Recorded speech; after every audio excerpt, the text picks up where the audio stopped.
আল্লাহ তাআলা বলে, বান্দা শোনো, মৃত্যুর যন্ত্রণা সত্য সত্যই আসবে, যেটার থেকে তুমি নিজেকে পলায়ন করছিলে, মরতে তুমি কখনোই চাচ্ছিলে না, কিন্তু এটা শুনে নাও, যে মৃত্যু তুমি কখনোই চাও না, সেই মৃত্যুর যন্ত্রণা তোমার আসবেই আসবে।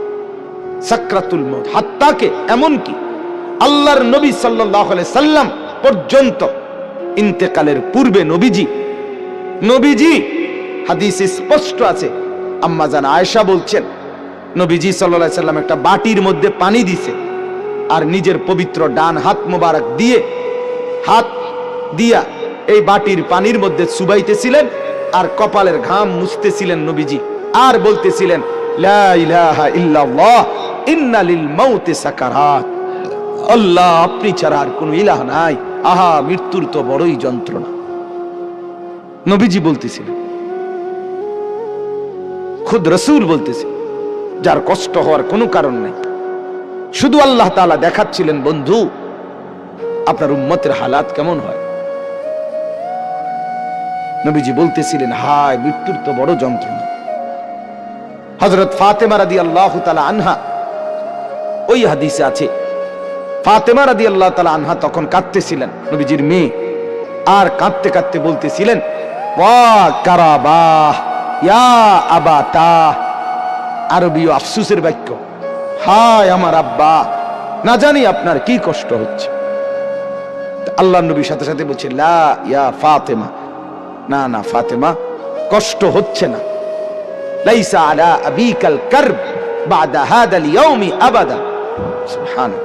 বললেন নবী, ফাতেমা শোনো, আজকে তোমার বাবার জিন্দেগীর কষ্ট সমাপ্ত হচ্ছে, আজকের পরে আর তোমার বাবার কোনো কষ্ট থাকবে না। 23 বছর আমি দিবানিশি মেহনত করছি, কষ্ট করছি, কাঁদছি, চোখের পানি ফেলছি, পাথরের আঘাত সয়েছি, পেটে পাথর বেঁধেছি, ক্ষুধার কষ্টে দান দান শহীদ করেছি, সারা দেহ রক্তাক্ত হয়েছে, আমার অনেক কষ্ট হয়েছে, ঠিক মতো ঘুমাই নাই, ঠিক মতো খানা খাই নাই, ঠিক মতো রাত্রিতে বিশ্রাম করি নাই, বিবিরে সময় দেই নাই, পরিবারকে সময় দেই নাই। এটা বলতে পারবে না এবারে নবীরে ভালোবাসে, এবারে গাইল্লায় অন্য করে। আমার খুব হাসি আসে, জানে কি জবাব দিত এগুলারে, কি তো জবাব দিব, মেয়ে কি জন্য জবাব দিব? মৃত্যু তো খুব দ্রুত, আজ না হয় কাল, এবছর না হয় সে বছর, মরতে তো হবেই, আখিরাতে তো যেতেই হবে, কোনো সন্দেহ নেই।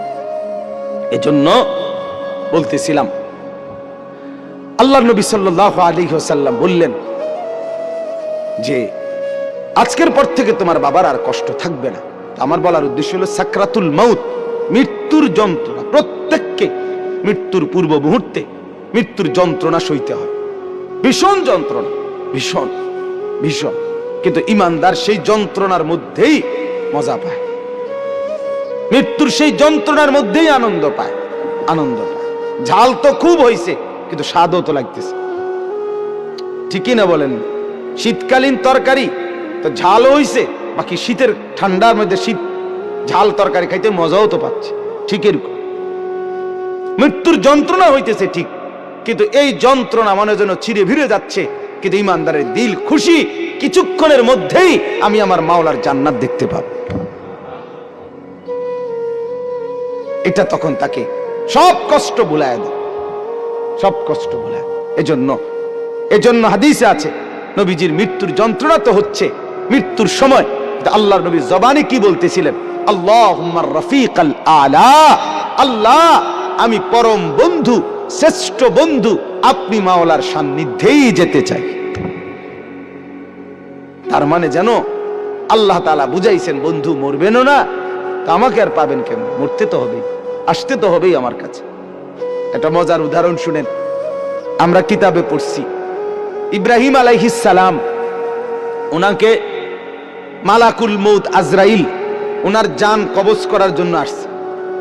তা আসার পরে আজরাইল জি বলছে, হে আল্লাহর নবী ইব্রাহিম, আমি আসছি আপনার জান কবজ করতে, আপনি যাবেন? ইব্রাহিম আলাইহিস সালাম তখন মালাকুল মউত আজরাইলকে বলছে, আজরাইল কি বললা এটা? আচ্ছা তুমি আল্লাহকে একটা কথা জিজ্ঞেস করো, গিয়া যাও, একটা প্রশ্ন আমার, বলছে কি বলেন? তখন ইব্রাহিম আলাইহিস সালাম বলছে আল্লাহকে তুমি গিয়া বলো আয়াকবিজুল খলিলু রূহা খলিলিহি, কয় বন্ধু আরেক বন্ধুর কি জান কবজ করে? বন্ধু কি বন্ধুরে মাইরা ফেলে? কসাইডে কইতে কও মানে আমি না আল্লাহর বন্ধু, তো বন্ধু কেমনে বন্ধুর মাইরা লায়? এটা কেমন কথা? আজরাইল গেছেন, আল্লাহ তাআলাকে শুনাইছেন, আল্লাহ তো শুনছেই, তো আল্লাহকে বলছে রব্বুল আলামিন ইব্রাহিম তো এটা বলছে, কি বলতাম? তো আল্লাহ তাআলা ফেরত আরেকটা কথা বলছে যে আজরাইল তুমি গিয়ে এটা বলো ইব্রাহিমকে। এবার দেখো কি কয়।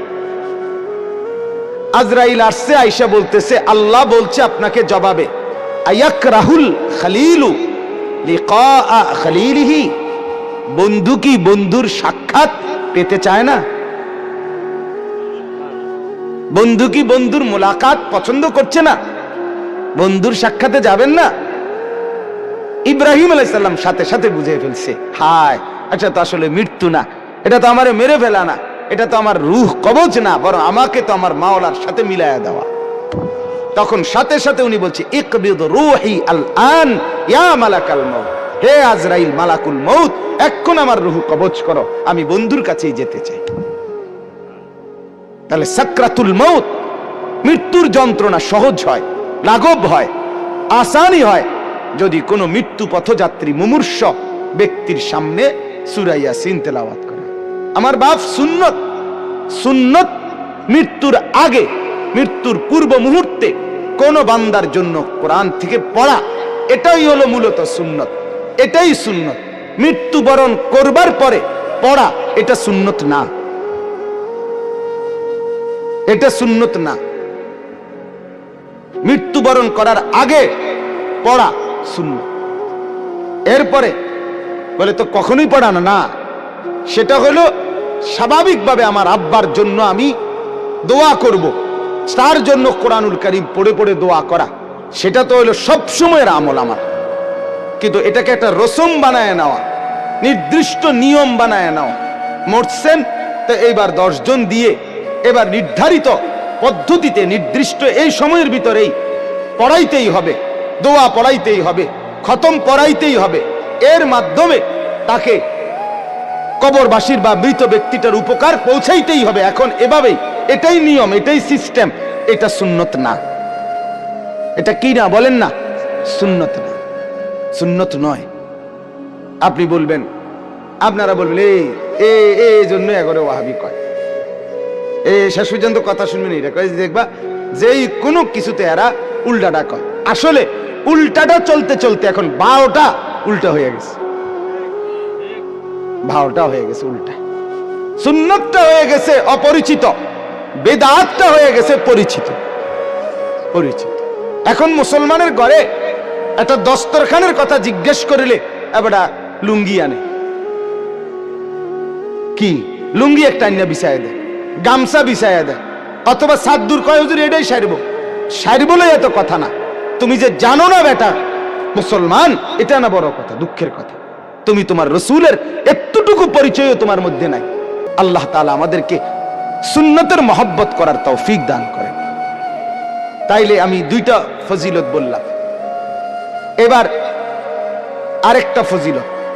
রাসূলুল্লাহ সাল্লাল্লাহু আলাইহি সাল্লাম বলেন, যে ব্যক্তি সকালবেলা সূরা ইয়াসিন তেলাওয়াত করবে সন্ধ্যা পর্যন্ত সে বিপদ আপদ থেকে নিরাপদ থাকবে।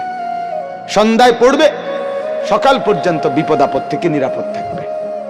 তাইলে সূরা ইয়াসিন অনেক ফজিলত, মৃত্যু পথযাত্রীর মৃত্যু যন্ত্রণা সহজ হয়। এরপরে সকাল সন্ধ্যায় পড়লে তার আপনার বিপদ আপদ পরেশানি মুসিবত থেকে দূর হয়। সর্বোপরি সূরা ইয়াসিন এটার দ্বারা অনেক বেশি ফজিলত অর্জিত হয়।